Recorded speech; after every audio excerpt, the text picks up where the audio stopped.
Mes amis, vous reconnaissez Youssef Indy, je vous ai annoncé qu'il venait nous parler. Nous allons évoquer aujourd'hui avec lui la fameuse World Initiative Forum qui a eu lieu le 10 novembre à Paris. Il va tout nous dire sur cet événement puisqu'il l'a étudié de près. Vous y avez retrouvé un certain nombre de figures connues, notamment Éric Zemmour qui était le participant majeur de cette journée, mais il y avait d'autres figures connues, André Berkoff, Nicolas Dupont-Aignan, Florian Philippot. Pour sa participation a suscité beaucoup de débats et beaucoup de réactions que je qualifierais de très épidermiques de la part d'un certain nombre de ses partisans qui disent mais c'est pas possible que Philippot trahisse. Voilà, d'ailleurs il y est allé mais il a rien payé, il a expliqué sa position, ça n'engage à rien d'aller à une rencontre avec des conservateurs américains. Donc nous allons disséquer tout cela avec Youssef aujourd'hui. Il est venu, il est malade, donc pardonnez-lui s'il a le nez un peu pris, et puis je le remercie quand même d'avoir fait cet effort alors qu'il est frappé par la grippe. Youssef, qu'est-ce qu'on peut dire du sens général de cet événement et qui organisait cet événement du 10 novembre? Alors, il y avait le président de la Chambre des représentants, donc, qui fait partie des organisateurs. Il y a un personnage dont j'ai oublié le nom, qui est le président de la Chambre des représentants des États-Unis. Celui qui a succédé à celui qui a été évincé il y a quelques mois, donc un républicain sensible, on va dire. Voilà. Ça. L'organisateur de cet événement est un avocat franco-américain qui a notamment fait des études à Tel Aviv, donc j'imagine qu'il est de confession juive. Qui s'appelle Randy Yaloz. Yes, oui, j'allais dire yes, oui. Ce qu'a souligné d'ailleurs François Asselineau récemment, c'est que le comité Trump France a été écarté de cette réunion, ce qui est notable. Alors moi j'ai écouté le discours d'ouverture et de clôture d'Éric Zemmour. Attendez quand même, pour la question des Trumpistes, parce que je sais que c'est une question qui a suscité pas mal de débats. Je note qu'en effet Asselineau explique que le comité Trump n'a pas été associé, mais enfin il faut préciser que Randy Yaloz, l'avocat franco-américain qui a étudié à Tel Aviv et qui est président de Republican Overseas, c'est le mouvement qui a organisé ce forum, se réclame du parti républicain aux États-Unis et que sur le fond, l'une des intervenantes était celle, alors j'ai plus son nom en tête, mais qui est présentée comme la future vice-présidente des États-Unis si Donald Trump gagne. Donc le comité Trump a été écarté, mais ce sont quand même des Trumpistes qui ont organisé cet événement. Oui, c'est dans la lignée d'un mouvement qui avait été initié il y a quelques années lors du mandat de Trump par Steve Bannon. Il y avait un mouvement en fait d'alliance des différents mouvements conservateurs européens. Donc c'est pas quelque chose de nouveau. Mais quand on écoute les discours, je pense qu'il y a quelques problématiques à soulever parce que une alliance des nations européennes ou des mouvements européens indépendants et qui défendent leurs intérêts nationaux, je dirais pourquoi pas. Mais quand on écoute le discours de Zemmour, parce que Zemmour était l'invité principal, il était l'invité vedette de cette journée. Il a parlé 2 fois. Il a parlé 2 fois, il a fait le discours d'ouverture et le discours de clôture. Il a dit... qu'est-ce qu'il a dit? Il commence en disant, voilà, je suis ici, il y a quelques années, je serais venu ici pour vous critiquer, vous les anglo-américains. Moi, en tant que gaulliste, et mes amis gaullistes, nous nous sommes opposés à la guerre en Irak, à la guerre en Libye. Ce qui est vrai, à l'époque, Zemmour a fait partie des gens qui ont critiqué la guerre contre la Libye. Et il a ajouté, je m'opposerai à l'avenir à vos ingérences et vos guerres. Là, il ment. je rappelle que Éric Zemmour a soutenu le régime de Zelensky. Il a donc soutenu la guerre américaine sur le territoire ukrainien contre la Russie. Et évidemment, Éric Zemmour soutient le gouvernement de Netanyahou dans sa politique d'épuration ethnique à Gaza.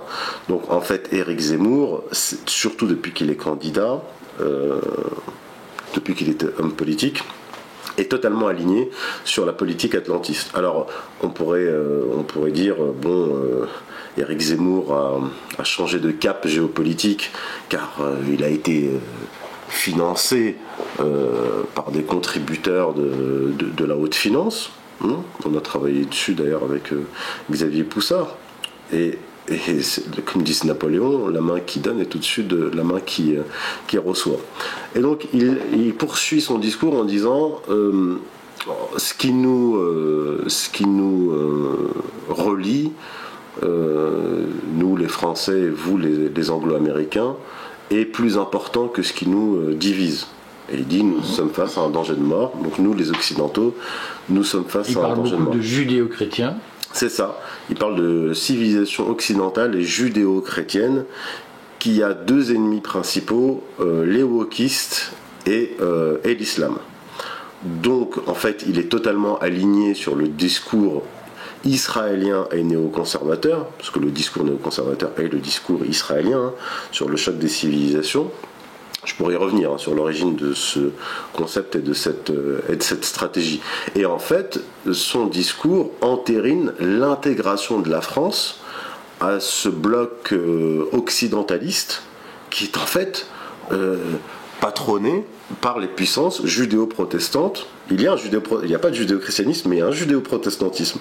Les puissances thalassocratiques anglo-américaines judéo-protestantes. Et j'ajoute que les mouvements féministes, homosexualistes, transgenres sont issus du monde protestant, germanique aussi, et anglo-américain.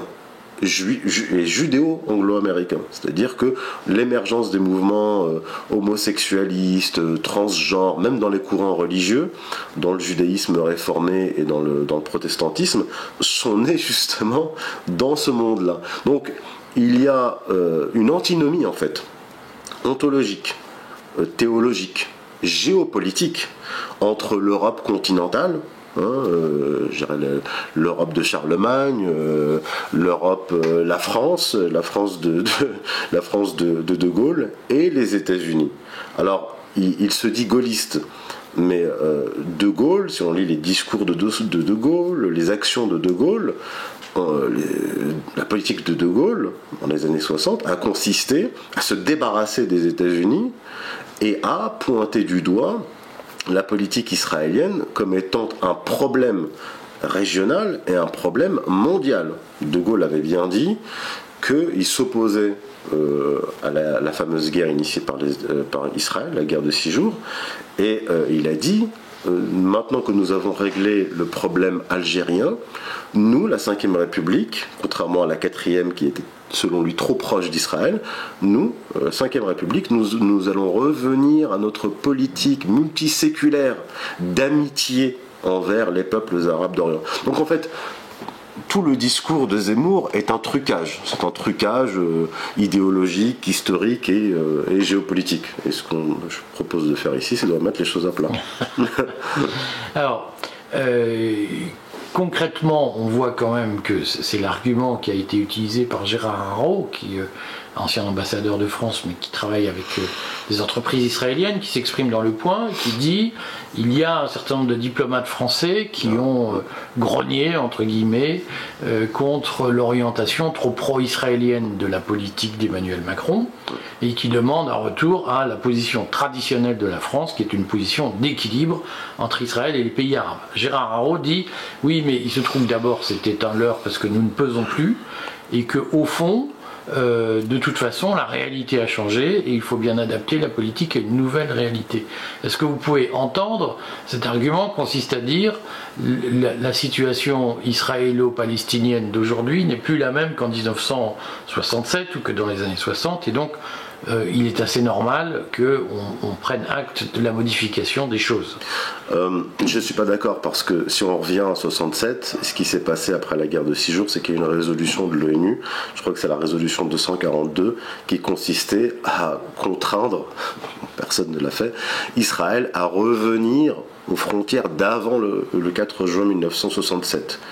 Et De Gaulle, dans son discours de 67, qu'il faut pas seulement écouter, mais qu'il faut lire pour que ça soit vraiment imprimé, il dit que Israël pose un problème dans le sens où ils n'ont jamais abandonné leur idée religieuse de l'an prochain à Jérusalem, et que la politique qu'ils mènent est une politique coloniale expansionniste. Et il dit la résistance palestinienne s'accentue, et les Israéliens à leur tour qualifient cette résistance de terroriste. Il n'y avait pas le Hamas en 67. Les frères musulmans n'étaient même pas encore implantés en Palestine à l'époque. Donc De Gaulle avait bien saisi le problème et il avait fait de la prospective. La situation actuelle correspond à peu près à ce que disait De Gaulle. Et De Gaulle lui-même était un lecteur de Bainville. Et Bainville a écrit un texte extraordinaire dans le journal de l'Action française le 20 décembre 1920, qui s'appelle, vous pouvez le trouver sur internet, qui s'appelle Les effets du sionisme. On peut le trouver sur le site du Courrier des stratèges, puisque nous l'avons republié la semaine dernière. Très bien, je vous l'ai envoyé. Et donc, lui, Bainville, avait compris. Il dit par exemple que le sionisme va déclencher une horrible guerre de religion et va monter l'islam contre le monde occidental. Et il dit que les sionistes n'ont pas la tolérance des Turcs, en fait, et des musulmans à travers les siècles, puisque les églises qui sont aujourd'hui bombardées par Israël et les chrétiens qui sont menacés en Palestine n'ont pas été menacés durant 1400 ans. Ces chrétiens ne sont pas tombés du ciel. Pour remettre l'histoire en place, les croisades initialement ont été justifiées par la difficulté des chrétiens à accéder au Golgotha et au tombeau du Christ. Il faut préciser que cette difficulté était due à l'invasion seldjoukide. Les Seldjoukides sont sortis du Turkestan je crois, c'est en 1050, parce que les croisades ont commencé en 1090-1095. Donc en 1050, les Seldjoukides, qui sont musulmans mais qui envahissent un territoire qui est déjà musulman, à l'époque des Abbassides, bloquent effectivement la route permettant aux chrétiens de faire leur pèlerinage. Voilà. Donc il y a eu effectivement cette parenthèse. Mais depuis l'époque de Charlemagne, d'ailleurs, il y a eu une ambassade entre Haroun al-Rachid, le calife abbasside, et Charlemagne, et Haroun al-Rachid a remis à Charlemagne les clés du Saint-Sépulcre. Donc il y a une tradition en fait qui remonte à l'époque du prophète de protection des minorités. Et ça a été, c'est des traités qu'on peut retrouver. Bon, pour revenir maintenant à la diplomatie française, c'est intéressant ce qui se passe parce que en fait il y a une réaction, je dirais pas violente, mais épidermique de la diplomatie française, puisqu'il reste visiblement des résidus du gaullisme au Quai d'Orsay, qui s'opposent à ce qu'a appelé Marianne dans un texte la petite secte du Quai d'Orsay, en parlant en fait des néoconservateurs, qui constituent une secte à l'intérieur du Quai d'Orsay, qui font du sabotage de la politique étrangère française. Et une confiscation, puisque ce qui se disait au sein du Quai, c'était que Herrera notamment avait d'une façon ou d'une autre pris le monopole du conseil de l'expression du Quai d'Orsay en faveur d'une politique pro-américaine. C'est ça. Et je pense que l'omniprésence de Villepin, Dominique de Villepin, sur les plateaux télé s'explique par le fait que je pense que Dominique de Villepin se fait le porte-parole de la diplomatie française, parce que lui c'est un diplomate de formation et de carrière, donc il a passé quasiment toute sa vie jusqu'à lorsqu'il est devenu Premier ministre de l'Intérieur, il a passé toute sa carrière dans la diplomatie française. Donc je pense qu'il est porté par cette tradition gaulliste qui existe toujours au Quai d'Orsay et qui constate, notamment au Maghreb et au Proche-Orient, que la politique adoptée par Macron, donc d'alignement sur les États-Unis, sur Washington et Tel Aviv, met en danger les intérêts de la France, et au-delà des intérêts de la France, le prestige, la place de la France dans la scène internationale, puisque si la France est alignée sur Washington et Tel Aviv, à quoi sert la France ? elle sert plus à rien. et même pour Israël, c'est-à-dire comme je disais récemment, si Israël avait véritablement des amis et non pas des larbins, ces amis-là lui diraient attention, vous allez trop loin et vous vous mettez vous-même en danger. Parce qu'il y a eu une fuite en avant messianique et une fuite en avant politique. Et pour en revenir à la France, je pense qu'il y a une saine réaction de la diplomatie française, et je pense que c'est pour cela que Villepin est aussi courageux, je dirais, en ce moment, parce qu'il est porté, à mon avis, par la diplomatie française, et il a fait ses preuves. Dominique de Villepin, contrairement à Zemmour ou Mélenchon, il a fait ses preuves, notamment en 2003, en faisant face à la première puissance mondiale, ce qui n'est pas rien, parce qu'on imagine la pression. Pour être complet, certains affirment que Villepin a peut-être aussi des relations privilégiées avec le Qatar. Alors, il y a répondu, face à Goldnadel d'ailleurs, il a démenti en disant que, parce que c'est des rumeurs qui courent, moi aussi je le croyais, on disait que Dominique de Villepin était l'avocat du Qatar. Alors il a dit qu'il n'a jamais été l'avocat du Qatar, qu'il n'a jamais eu de contrat du Qatar, il a reçu un prix littéraire du Qatar, et il a précisé que comme tous ces prix littéraires, eh bien, il les remettait à des organisations caritatives. Donc il affirme qu'il n'a jamais perçu d'argent du Qatar. Donc il répondait à l'accusation de Goldnadel face à face. Il fallait mentionner qu'il y a cette rumeur ou ce soupçon à laquelle... Mais je précise que Goldnadel n'a pas été en mesure d'apporter des éléments. J'imagine que Goldnadel est quand même quelqu'un de bien informé, et s'il avait des biscuits, il les aurait posés sur la table. Sur le fond, pour revenir à ce World Initiative Freedom, c'est World Initiative Freedom, je crois. Initiative, oui. Est-ce qu'on peut penser que, puisque vous avez cité ce qu'a dit Asselineau d'ailleurs, en effet la mise à l'écart du comité Trump est-ce-qualité, cela dit, je le redis, il y a des Trumpistes qui s'expriment en France en dehors de ce comité. Cet avocat Randy Yalloz qui a organisé l'événement, qui est le patron du Republican Overseas, s'est souvent plusieurs fois exprimé. Il a été reçu plusieurs fois sur France Soir, par exemple, pour évoquer les relations entre les États-Unis et la France. Est-ce qu'on peut imaginer que pour désamorcer les critiques ou les angoisses vis-à-vis de sa prochaine réélection, Donald Trump est en train d'être récupéré ou de pactiser avec le Deep State américain qui est aux mains des néoconservateurs? Est-ce que l'événement auquel on a assisté ne montre pas qu'il y a aujourd'hui chez Trump un rapprochement avec ce Deep State pour permettre sa réélection et éviter les troubles qu'on a connus en 2019, en 2021? C'est une hypothèse intéressante, mais j'ai pas d'éléments qui le prouvent. Par contre, les liens de Donald Trump avec Israël, son discours pro-israélien, est une constante chez lui, parce que quand on est, comme l'ont démontré Stephen Walt et John Mearsheimer, on ne peut pas accéder à la présidence, et parfois même on ne peut pas accéder au poste de sénateur sans faire allégeance, ou du moins en s'opposant à Israël. C'est impossible. Donc il y a une obligation effectivement de se soumettre au sionisme, au lobby pro-israélien, qui fait partie du Deep State. Donc de facto, Donald Trump fait allégeance à une partie de ce Deep State qui est liée aux Israéliens. Mais quand on analyse de près la politique de Trump, il a toujours résisté à la tentation d'entrer dans une guerre directe contre l'Iran, par exemple. Je me souviens, il y avait eu une crise en 2019 entre les États-Unis et l'Iran. Il y avait des informations qui étaient diffusées par le Mossad via John Bolton, le conseiller à la sécurité nationale de Trump. Et Trump l'a limogé parce que Bolton, agent des Israéliens, voulait pousser les États-Unis vers une confrontation directe contre l'Iran. Et Trump a déclaré « Si j'écoutais John Bolton, on serait déjà en guerre contre l'Iran ». Et il y a d'autres éléments intéressants. Il a par exemple fermé une cellule de la CIA en Jordanie qui armait et qui finançait des groupes terroristes dans le Golan. Et Israël était très fâché, puisqu'ils ont été obligés de prendre en charge directement ces groupes terroristes dans le Golan. Ils ont été obligés de les armer et de, et de les financer.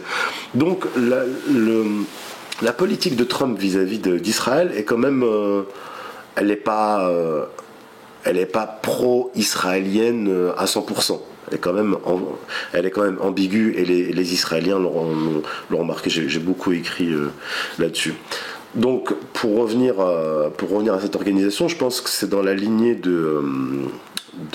rapprochement entre les conservateurs américains et les conservateurs européens. Il y a une partie du discours qu'on peut accepter. Effectivement, le discours contre le wokisme, on est d'accord, qui est très néfaste, mais tout le reste sur le choc des civilisations, c'est un discours qui ne reflète pas la réalité, puisque ce choc des civilisations, il est fabriqué de toutes pièces. Quand les Américains financent et arment des groupes terroristes, détruisent des pays entiers, arment et forment Daesh. Je rappelle que Daesh, c'est des cadres de Al-Qaïda et des cadres de l'armée de Saddam Hussein qui sont ensemble dans la prison américaine de Basra et qui sortent de prison et qui organisent Daesh. Il y a une enquête du Der Spiegel qui met en évidence que tout ça est une création américaine avec des armes américaines qui tombent du ciel pile poil là où se trouve Daesh.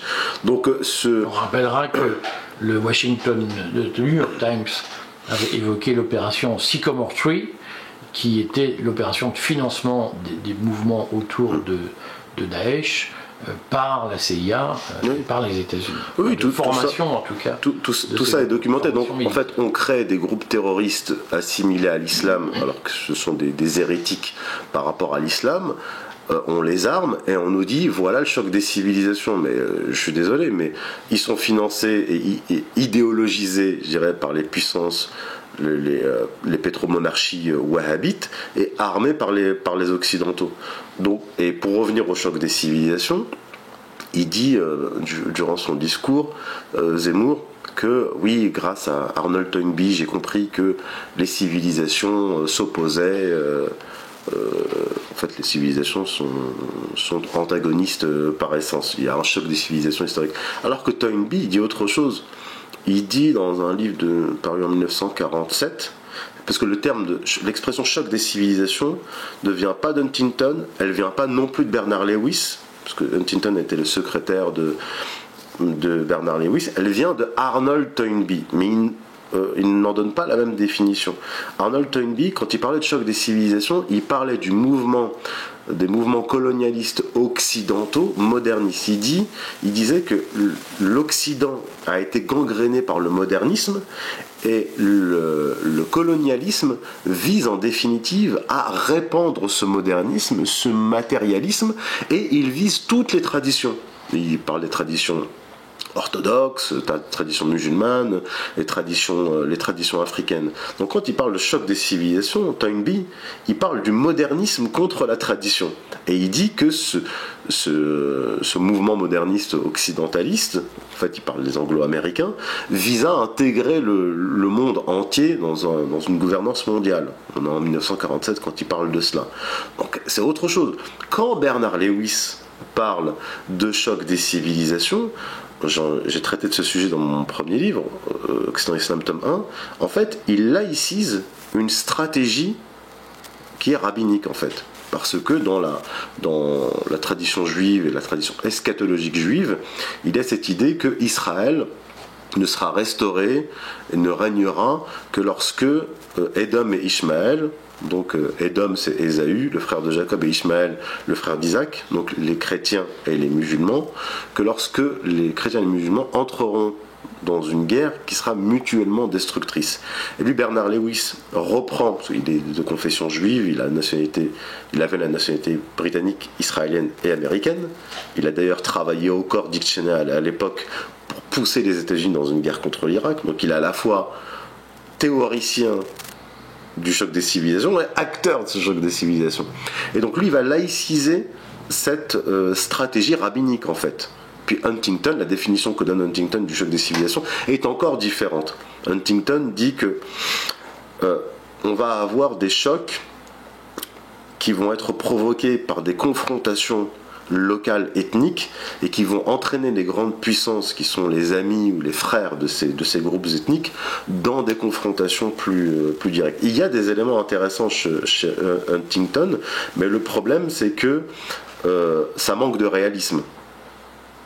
Alors qu'en fait je pense qu'il faut combiner l'approche culturaliste d'Huntington et l'approche réaliste. Ça lui a permis par exemple d'anticiper l'éclatement de l'Ukraine en 96, alors que du côté de Mearsheimer, il y a eu une approche réaliste qui lui a permis d'anticiper une guerre entre la Russie et l'Ukraine, mais pas sur des facteurs ethniques. Enfin bref. Donc il y a un travestissement en fait de ces différentes théories, et en fait lui ce que reprend Zemmour, c'est la stratégie, la théorie de Bernard Lewis, qui est en fait la laïcisation d'une stratégie rabbinique. Je suis désolé de le dire, mais c'est... Bon, dans cette perspective, on comprend bien qu'il y a aujourd'hui en tout cas un mouvement tectonique de plaques où le conflit entre Israël et le Hamas, qui est une des énièmes versions du conflit israélo-palestinien qui dure depuis les années 30 au moins, on sent bien que cette relance, cet épisode Israël-Hamas à Gaza est en train de faire bouger des lignes. Il est en train de rebattre les cartes, si j'ose dire, notamment des paysages politiques européens et français en particulier. Dans ce cadre-là, qu'est-ce que Florian Philippot allait faire dans cette galère? J'ai eu pas mal de commentaires de gens qui me disent « mais non, c'est un saint, il est juste allé parler à des gens, ça n'engage rien ». C'est quoi le sens de la présence de Florian Philippot dans cette journée du 10 novembre? Alors, j'ai écouté le discours de Philippot, il y a parlé du Covid et de la liberté d'expression et de la censure pendant la période covidienne. Ce qui n'avait pas vraiment de rapport avec l'union des droites que prône Éric Zemmour, et pas grand chose à voir avec non plus le combat contre le wokisme, parce qu'il n'est pas très en pointe dans ce combat-là contre le wokisme. Mais je remarque quand même que Philippot, qui a été en pointe donc dans le combat contre le covidisme et la vaccination, enfin les injections de masse, avait, avant la campagne présidentielle, en tout cas dans cette séquence-là, invité Éric Zemmour à discuter.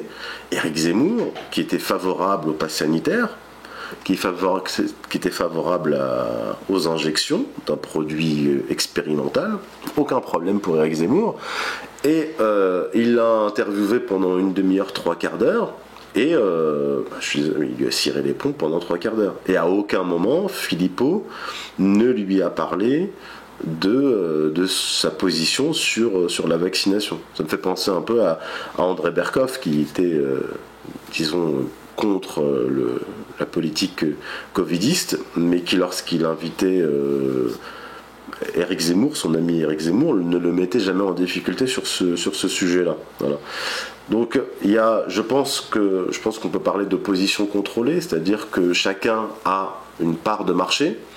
Philippot occupe la part de marché pour les libertés contre la tyrannie sanitaire, et au final il joue le rôle de neutralisateur de la contestation. D'ailleurs, je remarque que pendant le Covid, il était le seul, je parle des débuts, pendant les confinements, à avoir l'autorisation de manifester sans masque devant le ministère de la Santé sans problème. Et ces manifestations n'ont jamais été interdites, il n'y a jamais eu de problème avec la police ni quoi que ce soit. Alors maintenant, qu'est-ce qu'il faisait précisément à ce forum? Peut-être qu'on le saura plus tard. Mais pour l'instant, c'est simplement une participation à un forum où les gens ont discuté. Voilà. Qu'est-ce qui va ressortir politiquement de cet événement? Je pense que c'est un peu trop tôt pour le dire. Alors, quelques questions pour finir. Est-ce que ce forum était cette initiative était une forme déguisée de financement de la campagne de Donald Trump? Parce que les prix de participation étaient très élevés. La participation au dîner, je crois, coûtait 1100 €.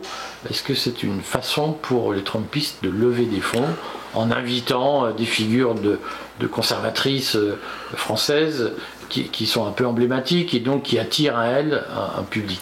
Je pense pas, parce qu'il n'y avait pas beaucoup de monde. Et Donald Trump, qui est un milliardaire, a déjà dit à plusieurs reprises, notamment au lobby pro-israélien, qu'il n'avait pas besoin de leur argent.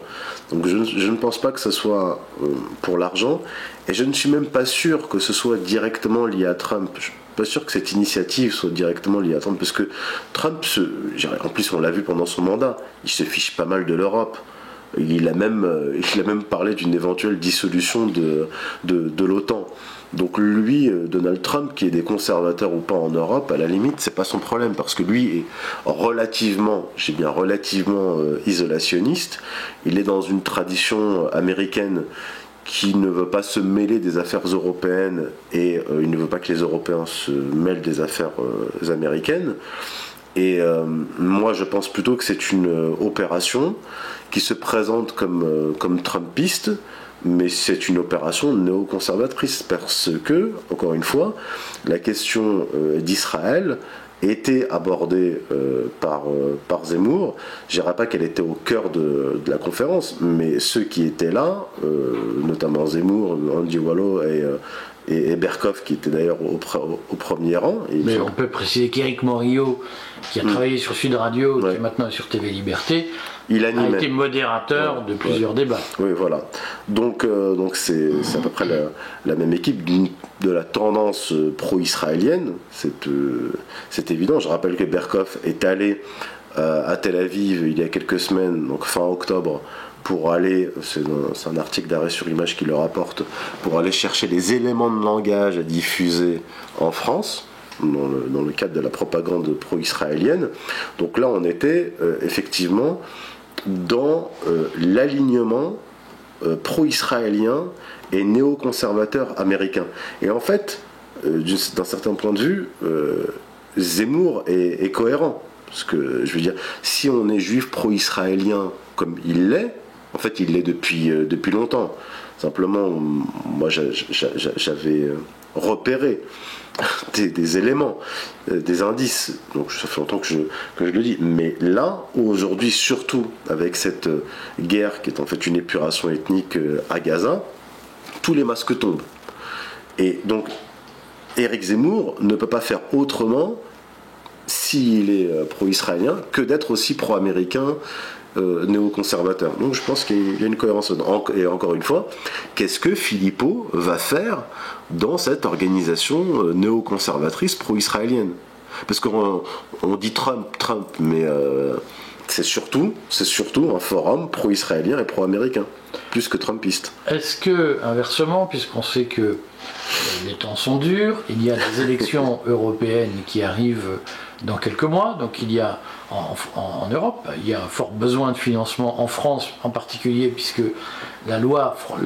l'application française, la loi française en matière d'organisation des élections européennes impose aux partis de financer leurs frais d'impression, ce qui coûte très cher. Il faut plus de 800 000 € pour déposer une liste aux élections européennes. Est-ce que on peut penser qu'il y a une tentation, voire plus, pour un certain nombre de mouvements néoconservateurs d'outre-Atlantique, des mouvements proches de Deep State? Est-ce qu'il y a une tentation d'apporter des financements à des mouvements qui sont des mouvements qui devront aller aux élections européennes? C'est possible, parce que depuis une quinzaine d'années, il y a un mouvement de rattachement des droites européennes, Belgique, Hollande, France, etc., au wagon israélien. Il y a une étude qui a été publiée il y a quelques années, en 2016, par 3 universitaires, en anglais, donc je suis désolé, c'est The European... Mais nous avons des auditeurs et des lecteurs qui lisent l'anglais. Voilà, The European Union and the Pro-Israel Lobby, l'Union Européenne et le lobby pro-israélien. C'est très très bien documenté, ça fait je crois une 50aine de pages, très très bien documenté et qui met en évidence qu'il y a un mouvement de lobbyisme dans les partis politiques, dans les structures européennes, dans l'Union européenne, etc., de la part du lobby pro-israélien et de milliardaires américains, milliardaires ukrainiens, comme d'ailleurs M. Kolomoïski, Igor Kolomoïski, qui a été cofondateur et cofinancier du Parlement juif européen. Donc il y a un grand mouvement sioniste, transatlantique, européen et américain, qui travaille au corps depuis une quinzaine d'années les droites et les extrêmes droites. Donc c'est pas du tout surprenant de voir, encore une fois, Zemmour sur ses rails. Il faudra voir si Florian Philippot se présente, il s'y présente une liste aux européennes, et voir d'où vient l'argent. Voilà, il faudra suivre l'argent et ses positions. Parce que je crois qu'il est pour la sortie de l'OTAN, pour la sortie de l'Union européenne. En principe, oui. En principe, oui. La position. Voilà, on verra s'il tiendra cette position ou s'il mettra de côté ce discours. Voilà. Et aussi, Éric Zemmour a insisté sur l'alliance avec les Américains. Et il dit, bien sûr, je ne vous propose pas la création d'une organisation supranationale. Il dit absurde création d'une organisation supranationale, sauf qu'elles existent déjà. L'OTAN et l'Union européenne ont été fondées notamment par les Américains, surtout à l'initiative des Américains, pour une raison simple, parce que le projet des Américains, on va dire depuis le début du XXe siècle et progressivement et de plus en plus prononcé, a été d'intégrer l'Europe à son grand espace. J'ai écrit un livre sur le sujet, la guerre des États-Unis contre l'Europe. Donc, qu'on peut trouver sur The Book Edition, la librairie de Lorient, Contre-Culture, voilà. Et la librairie Vincent, voilà. Et donc, au lieu de remettre en question ces structures supranationales qui enferment la France géopolitiquement et qui l'empêchent de manœuvrer, Éric Zemmour propose une alliance avec ceux qui enferment les Européens. Et d'ailleurs, j'ai pas entendu Zemmour apporter son soutien à Dominique de Villepin, qui est lui plutôt sur la ligne gaulliste. Il se dit gaulliste lui-même. Or, les diplomates français et Dominique de Villepin qui s'insurgent contre l'alignement sur Israël, eux sont sur la ligne gaulliste. Donc vous ne pouvez pas être gaulliste et pro-israélien en même temps et pro-américain. Voilà. Donc c'est une énorme imposture que j'ai déjà dénoncée d'ailleurs dans un livre paru en 2021, L'autre Zemmour. Et je remarque beaucoup de Zemmouriens qui m'insultaient, qui me crachaient dessus en 2021, même avant, parce que mon premier article pour dénoncer l'imposture de Zemmour date de 2016. Et il a fallu attendre 2023 qu'il aille au mur des lamentations pour que certains se réveillent et disent « Ah mais c'est une imposture !» Vous vous réveillez un peu tard. J'en profite pour signaler que je vais moi-même faire une petite vidéo sur les liens entre Philippe de Villiers, qui a soutenu Zemmour, et Jimmy Goldsmith, qui avait financé sa campagne aux européennes dans les années 90, avec probablement une contrepartie idéologique. On voit qu'il y a depuis pratiquement 30 ans maintenant la construction d'un mouvement conservateur, qu'on a appelé parfois conservateur libéral, en Europe et notamment en France, avec de l'argent qui vient de sources internationales qui sont très attachées à une vision du monde néoconservatrice. Et il faut préciser que cette alliance dite judéo-chrétienne est en fait une alliance anti-chrétienne, parce qu'ils apportent leur soutien à Israël, qui détruit des églises, qui menace les communautés chrétiennes, notamment la communauté arménienne de Jérusalem, qui les violente, qui les empêche d'accéder au Saint-Sépulcre. Donc, eux, ces gens-là, ne sont absolument pas judéo-chrétiens, c'est antinomique, mais ce sont des gens qui participent à la destruction du christianisme et des chrétiens au Proche-Orient. Parce qu'on nous parle de groupes terroristes qui tuent les chrétiens, oui c'est vrai, ils tuaient les chrétiens, mais ces groupes terroristes étaient armés, financés par Israël, par les puissances occidentales et les pétromonarchies wahhabites alliées des occidentaux, il faut toujours le rappeler. Merci Youssef, on a convenu d'un rendez-vous mensuel, oui.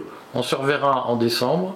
Et puis, prompt rétablissement, soignez votre grippe. Merci.